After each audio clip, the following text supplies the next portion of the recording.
Chapitre 34. Journée au spa. Nos corps trempés et couverts de crasse, nous avancions sur la route.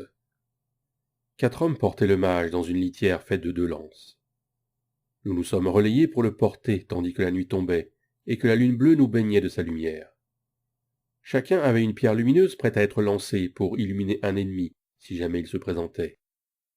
Flavius nous fit avancer rapidement, et les remparts de la ville apparurent au bout d'un moment. Le soulagement m'envahit à cette vue. J'avais beaucoup réfléchi pendant le voyage de retour. Aurais-je dû me révéler et risquer ma vie pour tuer le géant des tempêtes avec mon espace dimensionnel? Des hommes auraient survécu, et Durandus serait probablement vivant. L'horreur de la vitesse à laquelle le géant des tempêtes avait tué près de 20 hommes, armés de boucliers et de lances, m'avait traversé l'esprit. Des hommes expérimentés. Non, je serais probablement mort si j'avais tenté de m'approcher suffisamment. Le géant des tempêtes mesurait 7 mètres. Je n'aurais pas pu déplacer suffisamment de son corps pour remporter le combat d'un seul coup. Nous avons atteint la porte, interrompant mes pensées, et Flavius a crié à la tour. « La compagnie de Durandus revient ! Les portes ne s'ouvrent à personne avant l'aube. Ordre du général !» cria-t-on en retour. Flavius jura. « Souffle de dragon ! Cet homme est le corps d'un mage. Ouvrez les portes ou je les arrache de leurs gonds et je vous assomme avec !» Il y eut beaucoup de mouvements dans la tour, puis un soldat dit d'une voix faible. « Ils sont allés réveiller le général et prendre des instructions. Un instant, légionnaire. » Il fallut attendre près de 15 minutes avant que la porte du poste d'entrée ne s'ouvre brusquement, et qu'un homme en sorte à moitié nu. « Qu'est-ce que c'est? Durandus est mort ?» Sa voix était teintée d'incrédulité, de colère et d'inquiétude. Flavius répondit. « Je vais me présenter au commandement de la Légion. Pouvons-nous entrer, général ?» Ce n'était pas une question. Nous étions en train de franchir la porte. Le général injuria et maudit ses hommes de ne pas nous avoir laissé entrer tout de suite, mais cela semblait plutôt une façon de nous apaiser. J'ai dû marcher longtemps jusqu'à l'autre bout de la ville pour atteindre la villa dans le verger intérieur. En passant devant les bains de la ville haute, j'ai vérifié s'ils étaient ouverts. La porte n'était pas verrouillée, mais il n'y avait personne. J'ai récupéré du savon et une éponge en entrant dans la douche, et j'ai commencé à nettoyer la saleté. L'eau qui s'écoulait dans les canalisations est restée trouble pendant de longs moments. J'ai repéré des dizaines de piqûres d'insectes dont je ne me souvenais pas avoir été victime. Chaque fois que je pensais l'eau claire, je trouvais une nouvelle tache ou une crevasse remplie de saleté. Mes cheveux étaient affreux, une masse graisseuse et sale devenue trop longue.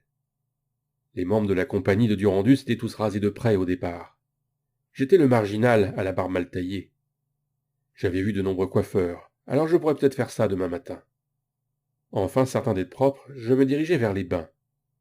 Ils n'étaient pas chauffés et avaient refroidi à une température tiède pendant la nuit.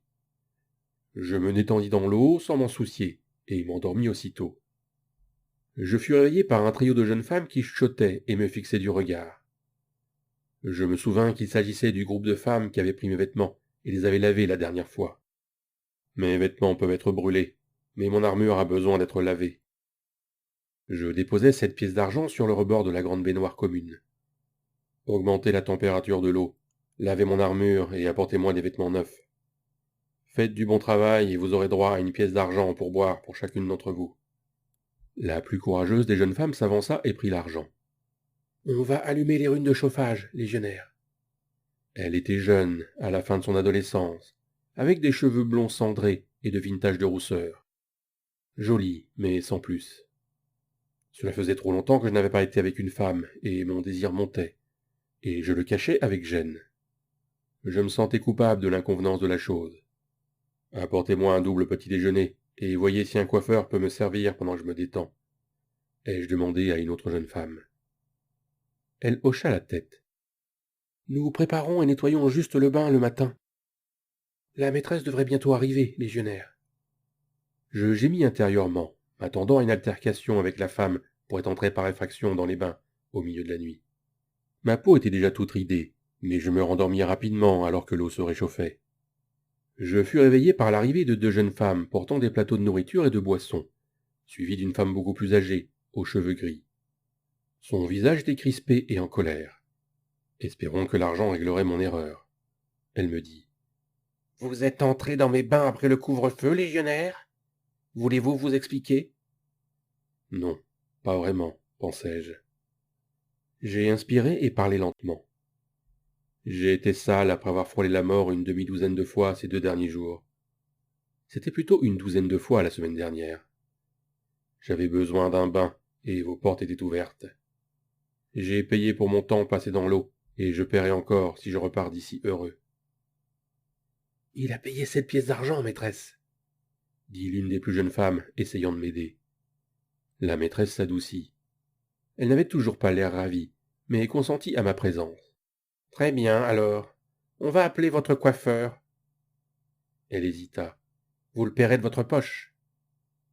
Elle partit, et je me mis à manger et à boire. Du vin chaud, des fruits, du pain un peu rassis, du beurre aux herbes et quelque chose qui semblait être du houmous frais. Je n'en appréciais pas le goût, car je mangeais tout très rapidement. J'ai soudain réalisé quelque chose. Après que l'homme eut été attrapé par la grenouille alors qu'il faisait ses besoins, je me suis inconsciemment retenu au retour à travers le marais. Je me suis précipité hors de l'eau pour rejoindre les toilettes, car j'avais un besoin urgent de faire de la place pour l'énorme quantité de nourriture et de vin que je venais d'ingurgiter. Une voix résonna à l'extérieur des toilettes. « Votre coiffeur est là !»